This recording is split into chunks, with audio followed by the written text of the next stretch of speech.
Welcome, everybody. If you can all find a seat. If you can all find a seat, please. We're about to begin.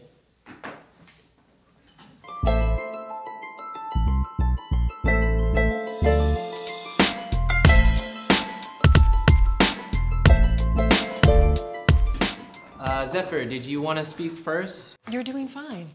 Yeah, sure. Right, okay.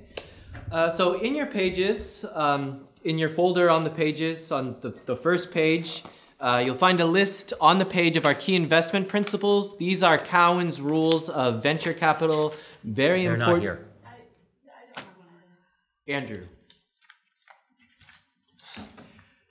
I'm sorry, maybe we could go around and introduce ourselves. That was Andrew, our details guy. I'm Rhodes. I think this is perhaps an opportune moment for us to recapture our intent. I find that nothing fully activates my team like a warm morning Chi drink.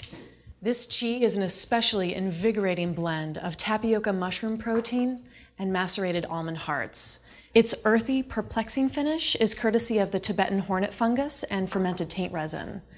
It's going to give you a powerful brain and endocrine boost. Fantastic for cold days or new beginnings.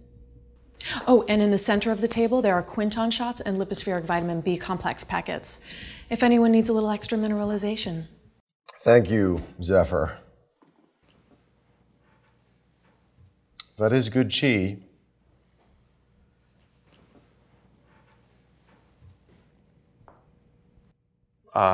Yeah, Michael, thank you. So, welcome. Today we're going to talk about how we can share with you our best practices of venture capital so we can work together here.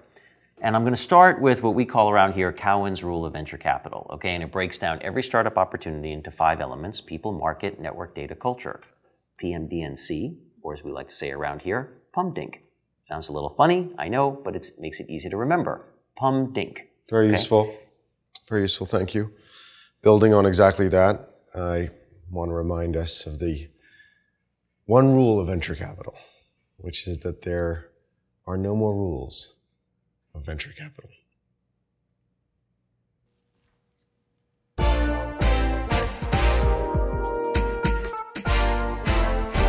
From our studios in New York City, this is Hobie Hill. David, business analysts have been kind of shocked by the terms of this partnership. You and Bessemer, by extension, have ceded unprecedented amount of control to Michael. Well, you know, if you look at the contracts and the documents, sure, we don't have any control or any rights or really any economic benefit. But you have to look at multiple planes of ROI here and alternate dimensions of truth. Look, it's now about vision and about a shared vision. And no other firm is as focused on vision as we are. And no other firm is as focused on articulating an extremely bold vision as we are, which is just as important as having the vision itself. How would you describe that vision? Oh, I describe it very well, very articulately. And how is it bold? Well, it's bold both in its features as well as a whole. Interesting. And David, how do you feel about this boldness? Oh, he loves it. Today, though, I think that'll be important. It could go late. We just want to be pretty flexible with that and see how it rolls. And then, oh, hey, David. Congrats on the Fairtech stuff. Big news. Nice to have it out there. Oh, yeah. Yeah, thanks. It seems like everyone's talking about it, you know, even the partnership. Oh, yeah, what are the partners saying? Oh, just, you know, the boldness, the vision, even the terms, you know, that stuff. Good. So what are you guys doing for a holiday? Kona, Aspen? You guys have a plan? Sorry, which holiday? Yeah. Why are we here? Why are you here? If you need the answer to that question, I want you to look in a mirror, take a selfie, because it's about you. It's certainly not about me, and we know it's not about David. Sometimes I'm quoted saying about myself, on the topic of myself and innovation, that great is hard, global is impossible, and guru is unthinkable. So what are we aiming to do here? We're aiming to do the guru unthinkable thing, when it comes to venture disruption. So what happens in unthinkable venture? What happens? Unthinkable things, unthinkable, unspeakably terrible things happen to your body and your brain because you're working 22 hours a day. And so now is the time to embrace the fact that your spirit will be unthinkably broken. Your body will be unthinkably broken. Your marriage will be unthinkably and irreparably broken, and that is okay. Because when you are at the end of your rope, when you think you're at the end of the rope, just take out that selfie, you pop out that selfie, and you realize you have been doing this to yourself.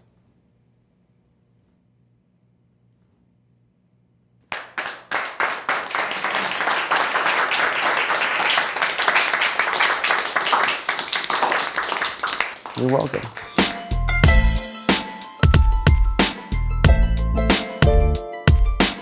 You approach Michael, says he's in. What's on your mind? What are you thinking? What's going through your head?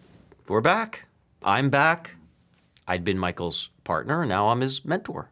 That's the ultimate promotion. Mm-hmm. Nothing to be concerned about. Not the terms of the agreement. Written terms? No. When you're dealing with Michael, you don't worry about terms. It's like working with gravity, okay? You don't worry about the terms of gravity. That's not up to us. Well, some of it is. I mean, mass, velocity, we have... Look, we're not talking about actual gravity, okay? We're talking about Michael Furtick, so just stop bringing up gravity. I guess the thing that's surprising to me is that Michael Furtick could have chosen as a partner anyone.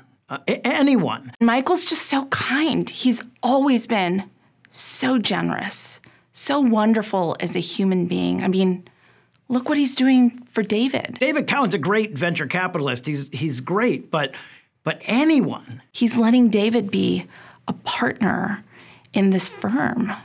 So generous. Amazed. Let's talk about this partnership with David, a man who was by your side and some say co-piloted your ascendancy to the entrepreneurial stratosphere. I hadn't realized anyone had ever said co-piloted. Engineered, perhaps. I've heard co-piloted. Look, what I think David brings to the partnership is a steady presence. And by that I mean a reliable occupation of a proximate physical space. So physically being there. Well, exactly. So many other senior VCs are just physically somewhere else. Well, you have to put in the time. But it's not just that, David. It's also understanding keenly the value of that time. Don't sell yourself short. David has always understood very keenly how little he should be contributing at any given moment. And that's the foundation of our partnership. That's leadership. David, what do you feel Michael brings to this partnership?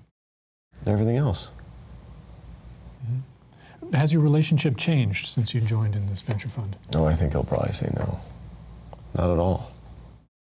No, not at all. That's what I was going to say, yeah. Look, you know, I've been Michael's mentor since Reputation.com days. I was his board member then. Today, I'm still his mentor. What I've learned as a venture capitalist is that the most important thing that we can do is nothing. That it's really about the entrepreneurs, and we have to be in the background. We can't be taking credit. And yeah, I'll you never know, forget the day, the first day we met in your office, and you said that your dream was to mentor Buddha.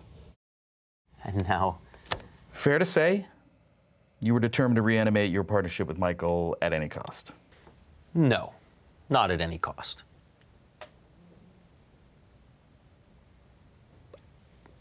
I can't think of a price it wouldn't have been worth to pay.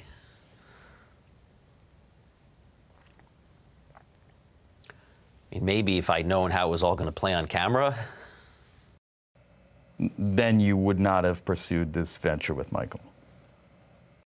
Oh, I'd have pursued this venture partnership with Michael. Just not with all of you here.